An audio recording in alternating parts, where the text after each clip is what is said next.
우리의 영혼이 길이요 진리요 생명이신 예수 그리스도를 만나는 그분의 임재 안에 거하는 거룩하고 복된 시간이 되게 하옵소서. 이 기적 같은 귀한 일을 행하실 거룩하신 하나님, 우리의 영혼을 축복하여 주옵소서. 성령 하나님, 지명하여 부르신 하나님의 백성들 한 영혼 한 영혼의 머리 위에 친히 안수하시어 하나님의 영으로 거듭나는 놀라운 은혜를 체험하게 하옵소서. 성령으로 날마다 새롭게 거듭나는 동부사랑의 교회 되게 하옵소서. 사랑이 넘치며 하나님을 향한 믿음이 날마다 자라 하나님의 꿈을 이루기 위해 모든 성도들이 기쁨으로 뭉치는 하나님이 기뻐하시는 교회 되게 하옵소서. 그리하여 사랑과 기쁨으로 이웃을 섬기며 애통하는 심령으로 열방을 볶는 교회 되게 하옵소서. 9장 1절에서 우리 5절 말씀인데요. 이 아침에 우리에게 주시는 계시의 말씀으로 받으시기 바랍니다. 우리 1절 말씀 제가 먼저 읽도록 하겠습니다. 내가 그리스도 안에서 천만을 하고 거짓말을 아니하노라. 나에게 큰 근심이 있는 것과 마음에 그치지 않는 고통이 있는 것을 내 양심이 성령 안에서 나와 더불어 증거하노니 나의 형제 곧 고르게 친척을 위하여 내 자신이 저주를 받아 그리스도에게서 끊어질지라도 원하는 바로라.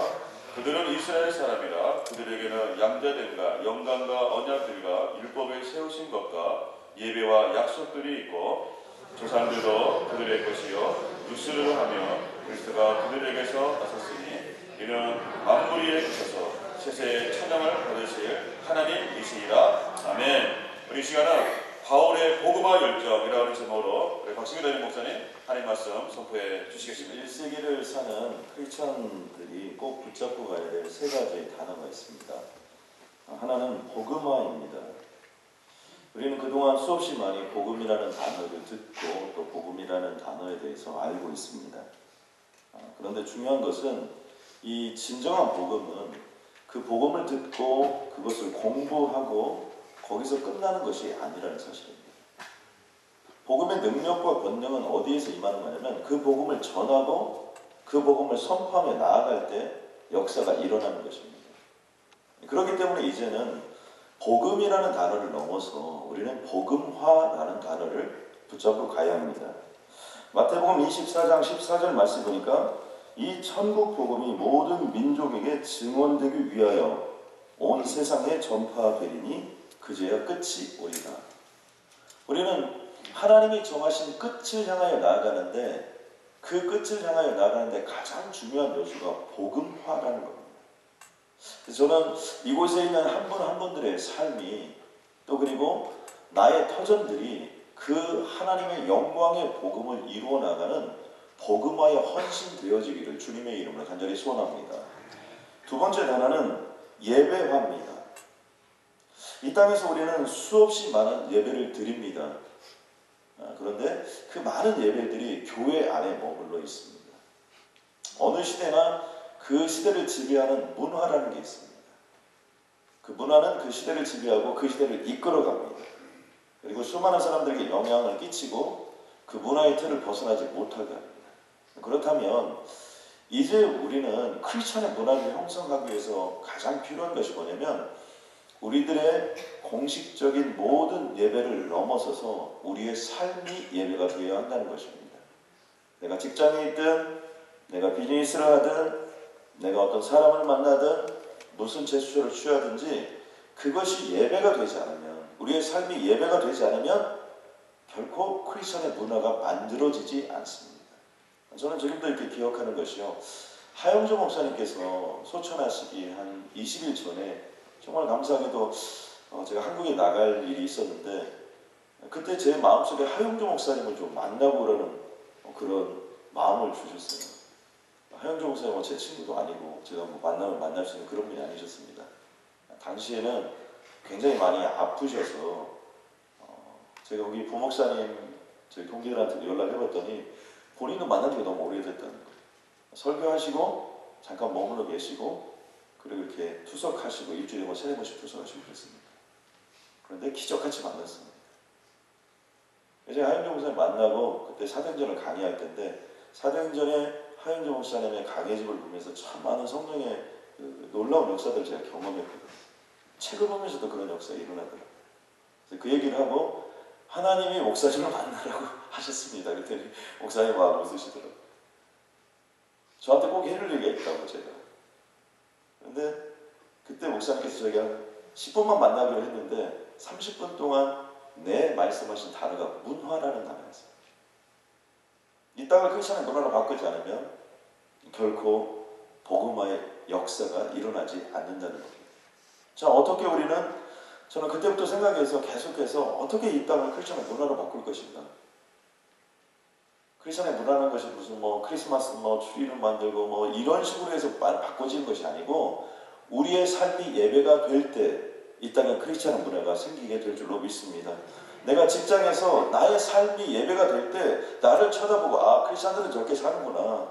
그럼 크리스천들이 한 사람, 두 사람, 세 사람, 네 사람, 다섯 사람 많아지고 불일 듯 이 크리스천들이 정말 빛과 같은 역할을 감당할 때 어둠이 물러가고 새로운 역사가 임하게 되는 것입니다.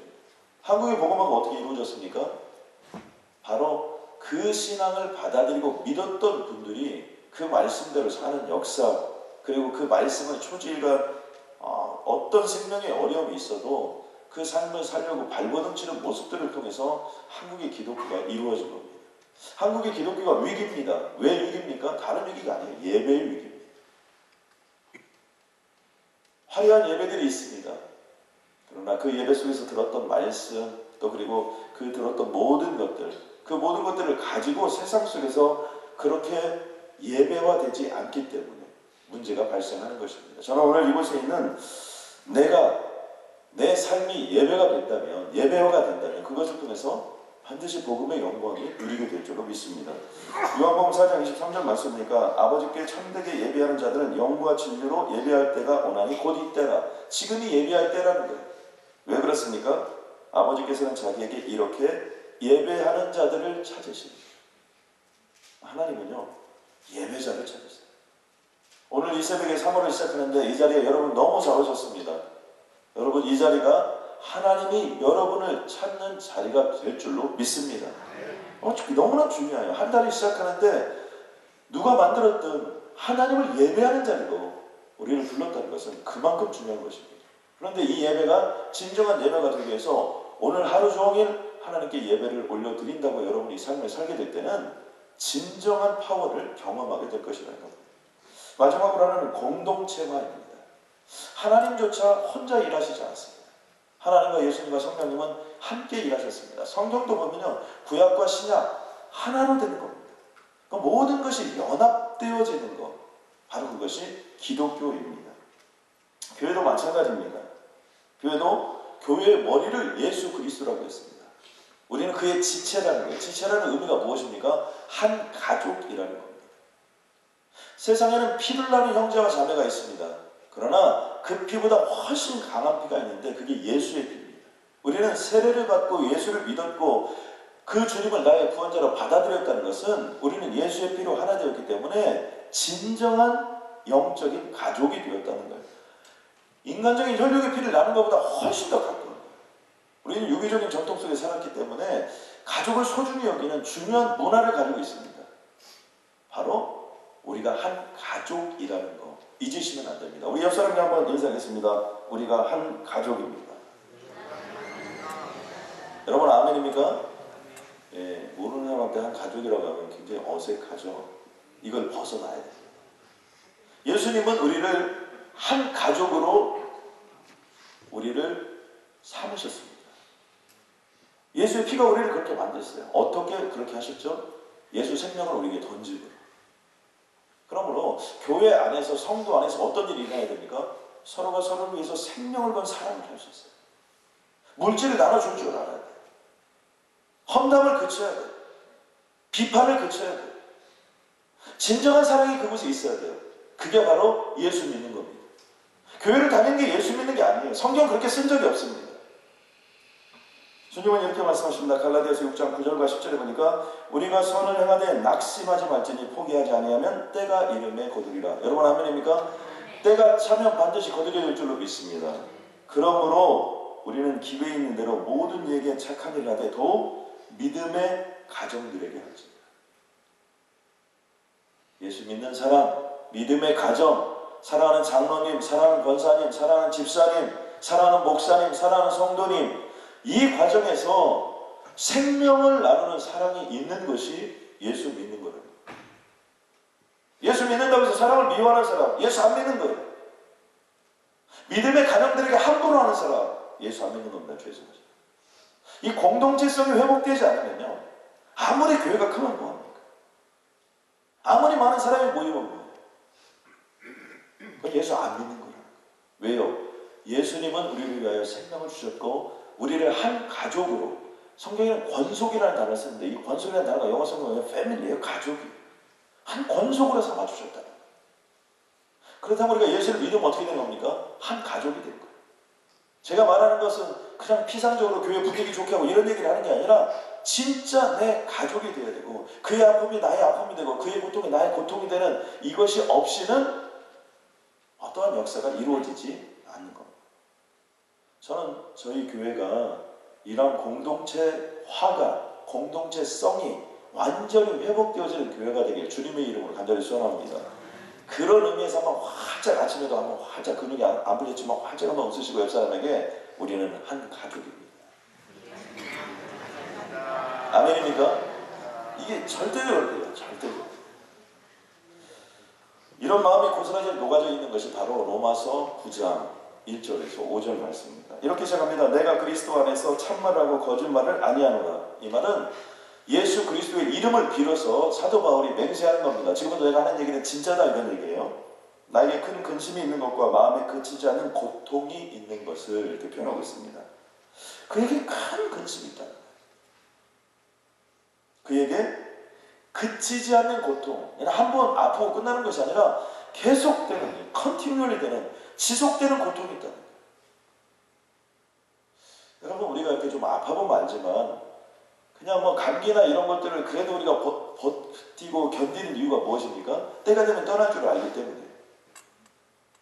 그런데 그것이 아니라 계속되는 고통이 오면 그때부터 두려워지기 시작합니다.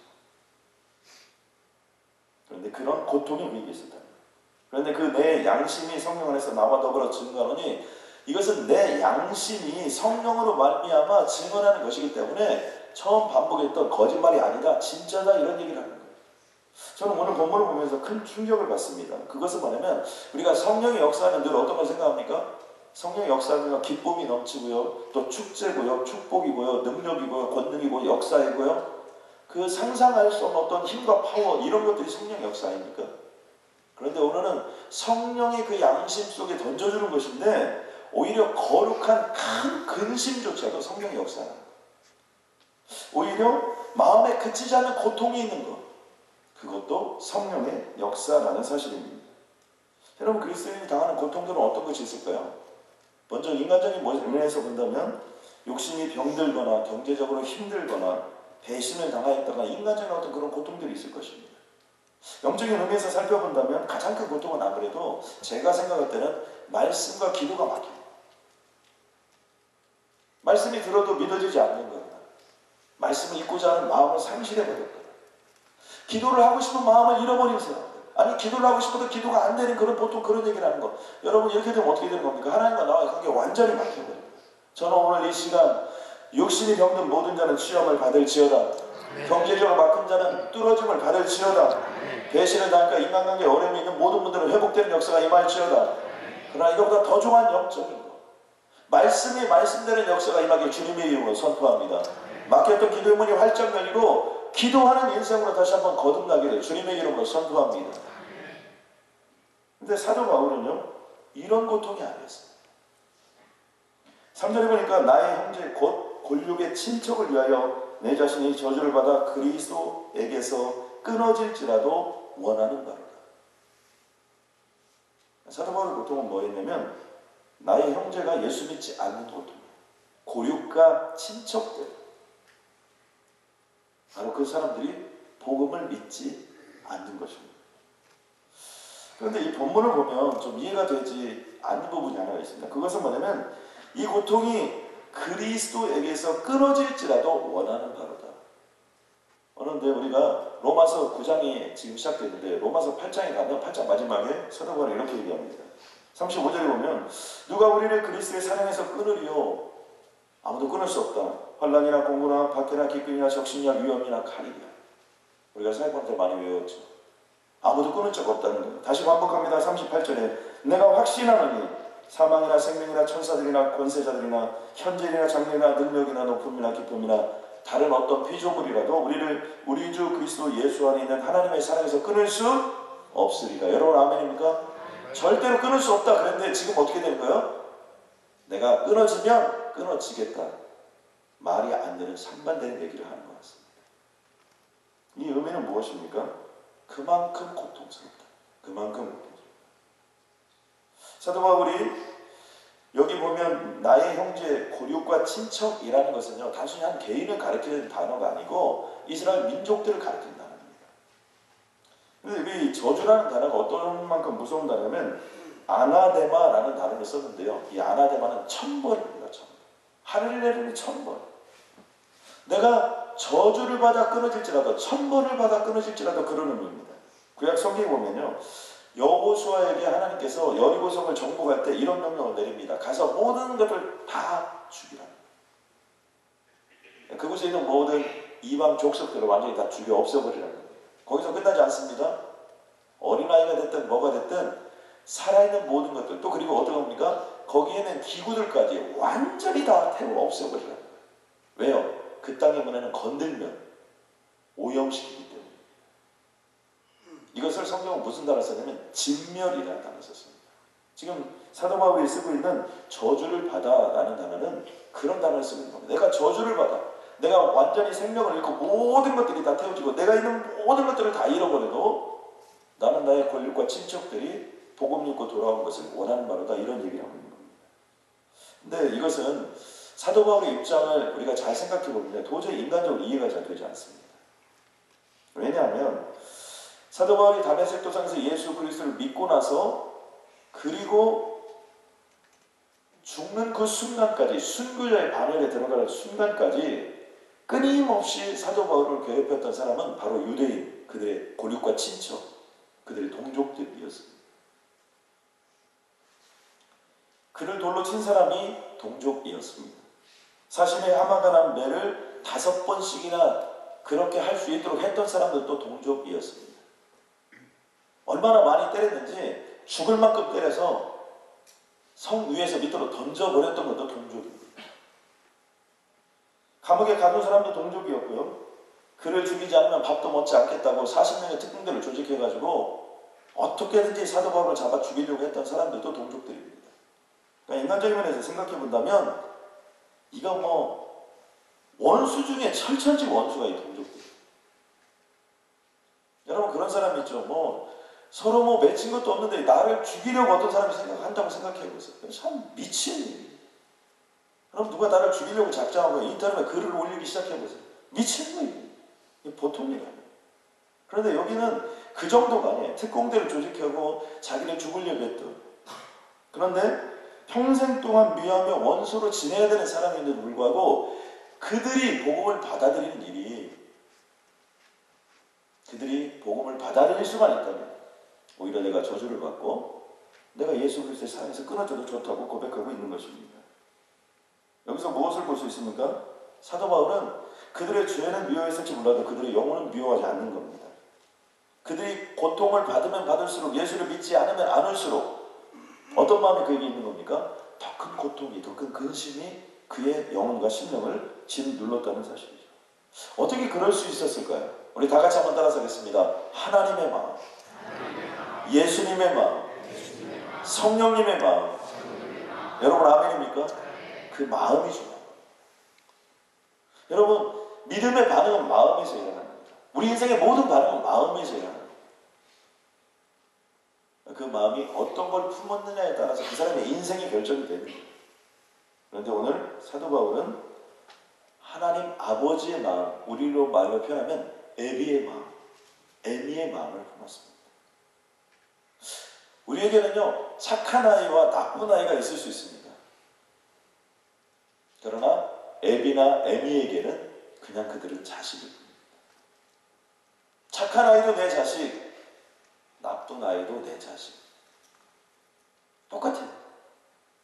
교회를 바라볼 때도 마찬가지입니다. 수평적으로 보면 장로님도 계시고 권사님도 계시고 집사님도 계시고 여러분들이 계실 수 있습니다. 수직적으로 보면 하나님께서는 다 내 자식. 그러니까 우리에게 영적인 어떤 지혜가 필요합니까? 아비의 마음, 어미의 마음. 이 세상을 보는 눈도 마찬가지입니다. 사도 바울은 그 눈이 있었기 때문에, 그 하나님의 마음이 있었기 때문에 그런 시야를 가질 수 있었던 것입니다. 이 말씀 속에서 우리에게 분명히 던져주는 중요한 메시지가 하나 있습니다. 그것은 뭐냐면 우리가 복음을 전할 때 가장 가까운 곳으로부터 전하는 것입니다. 사도행전 1장 8절 말씀에 보면 오직 성령이 너에게 임하시면 너희가 권능을 받고 예루살렘과 온 유다와 사마리아와 땅끝까지로 내 증인이 되리라. 성령이 임하면 권능이 임합니다. 여러분 아멘입니까? 권능이 임했을 때 나타나는 현상이 뭐예요? 전도함이에요. 선교함입니다. 그러니까 우리가 성령 충만하면 말씀과 기도 속에 거해야 되고 전도와 선교 현장으로 나아가면요 성령 충만해집니다. 선교지에 갔다 오면 여러분 가슴이 뜨거워져 오죠. 왜 그래요? 성령이 역사하기 때문이에요. 권능이 임해지기 때문입니다. 그런데 어디서부터 복음을 전했습니까? 예루살렘, 그 다음에 온 유다, 사마리아와 땅끝, 이렇게 진행이 되었습니다. 예루살렘은 여기서 무엇을 의미할까요? 가장 가까이 있는 내 가족, 내 이웃을 의미하는 것. 복음은 거기서부터 시작하는 것입니다. 그들은 이스라엘 사람이라고 밝힙니다. 내가 저주를 받아도 좋으니 내 동족. 사실 사도 바울은 누구를 위해 부름을 받았습니까? 이방인들을 위해서 부름을 받았는데, 그러면서도 불구하고 끊임없는 내 동족에 대한 연민과 내 종족에 대한 가슴 아픔이 그에게 있었다는 사실입니다. 여러분, 구세군의 창시자 윌리엄 보스는 그 시대 영국 크리스천들이 왜 전도하지 않을까? 이것을 놓고 늘 기도하다가 어느 날 하나님께 이렇게 기도했다는 것입니다. 하나님, 영국의 성도들에게 그들의 눈을 열어 지옥을 볼 수 있도록 도와주옵소서. 우리가 지옥을 보고 나면, 내 사랑하는 사람이 그 지옥에 떨어져 있는 걸 보고 나면 그때부터 분명히 역사가 있을 것이라고 생각했기 때문에, 지옥에 대한 부분이 약했기 때문에 복음을 전하지 않는다고 생각했던 것입니다. 윌리엄 보스는 이렇게 얘기했습니다. 사람들이 정말 이 복음을 전하기 위해서는 두 가지가 필요한데, 하나는 예수 그리스도가 베풀어 주신 은혜가 얼마나 감사한지, 또 하나는 이 구원에 동참하지 못하고 지옥에 갈 사람들이 그 경험해야 되는 참상, 그것을 잊지 않아야 제대로 된 복음을 전할 수 있다고 했습니다. 오늘 사도 바울은 그렇게 얘기하는 것입니다. 이스라엘 사람들은 어떤 사람들입니까? 양자됨이 있었던 사람들이에요. 하나님이 직접 그들을 선택한 선민들, 영광과 언약들과 율법을 세우신 것, 그들에는 영광이 있었습니다. 하나님의 영광이 있었고요, 함께 그들과 약속한 언약들이 있었고요, 함께 세우신 율법들이 있었습니다. 예배와 약속들이 있었습니다. 예배는 뭡니까? 이스라엘 민족들은 양을 잡아 하나님께 올려드렸는데 그 양이 누구를 상징하는 겁니까? 예수 그리스도를 상징하는 겁니다. 그 약속들이 함께 있었던 사람들입니다. 5절에 보니까 조상들도 그들의 것이요, 아브라함, 이삭, 야곱, 요셉, 이 사람들 다 이스라엘 사람들의 것이에요. 그 조상들도 이스라엘 것이에요. 육신을 하면 그리스도가 그들에게 나셨으니 유대인을 통해서 예수 그리스도가 이 땅에 오셨다는 것입니다. 그런 그들이 복음을 믿지 못하는 것들에 대한 절박한 심령이 그 안에 들어가 있습니다. 한 교회가 있었는데요, 이 교회에서 담임 목사님께서 늘 설교를 하시는데 지옥에 대한 설교를 그렇게 많이 하십니다. 여러분, 지옥 갑니다 이번 한 주 했는데 지옥 안 가야 되겠는데 다음 주에도 여러분 지옥 갑니다. 왜 다음 주에 나 요즘 힘들어 죽겠는데 뭐 두려워하지 말라, 놀라지 말라, 이런 설교를 기대어 갔는데 여러분 지옥 갑니다. 계속해서 지옥 간다고 설교를 하니까 성도님도 싫어했는데, 목사님도 성도님들이 자꾸 싫어하니까 목사님도 마음이 어렵고, 그래서 그 목사님이 그 교회를 떠나게 됐어요. 참 안타깝습니다. 두 번째, 새로 오신 목사님은 지옥에 관한 설교를 하지 않는 좀 참신한 목사님을 모셔야겠다. 그래가지고 모든 사람들이 다 선량하게 생겨가지고 목사님 보니까 지옥에 대한 설교를 절대 하지 않을 것 같아요. 그분을 모셨는데 웬걸 목사님이 첫째 주부터 시작해가지고 지옥에 대한 설교, 둘째 주가 지옥에 관한 설교, 설교마다 지옥에 관한 내용이 빠지지가 않아요. 그런데 모든 성도님들이 다 좋아했다는 거예요. 그래서 원래 첫 번째 떠났던 담임 목사님을 좋아했던 한 성도가 물어봤다는 거예요.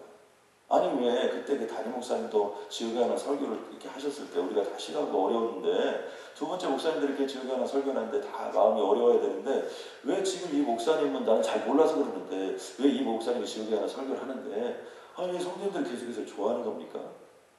그랬더니 이렇게 얘기하는 거예요. 첫 번째 목사님은 지옥에 관한 설교를 할 때 너무 무섭게 했거든요. 너무 무섭게. 그런데 두 번째 목사님은 너무 무섭게 지옥에 관한 설교를 하면서 눈물을 뚝뚝 흘리시면서 정말 우리가 지옥에 가면 안 돼. 우리들의 부모님들이 지옥에 가서는 안 돼. 우리의 사랑하는 아들이 여러분 그렇게 이쁜 아들. 여러분 가끔씩 저는 이렇게 목회자이다 보니까 자녀들이 일찍 교통사고 때문에 이 세상을 떠나거나 또 자녀들이 갑자기 어떤 질병 때문에 떠나거나 우리 교회도 계속 초기에 25살 먹었던 그 자매가 이 세상을 떠난 그런 일들이 있었는데 그런 일들을 이제 많이 겪게 됩니다. 근데 그들이 유언을 받는 건 뭡니까? 예수를 믿고 천국에 간다. 언젠가는 그들을 볼 수 있다는 것. 그런데 그렇게 하지 않는다면 상상할 수 있는 어려움이 많은 거죠. 오늘 본문이 우리에게 전해주는 정확한 메시지가 딱 하나 있습니다. 그것은 뭐냐면요. 내 이웃, 가장 가까운 이웃, 사랑하는 남편과 아내, 사랑하는 부모님, 사랑하는 자녀들, 골육과 친척, 그리고 내 주변에 지금 있는 사람들, 그 중에 예수 믿지 않는다는 지옥에 간다는 거예요.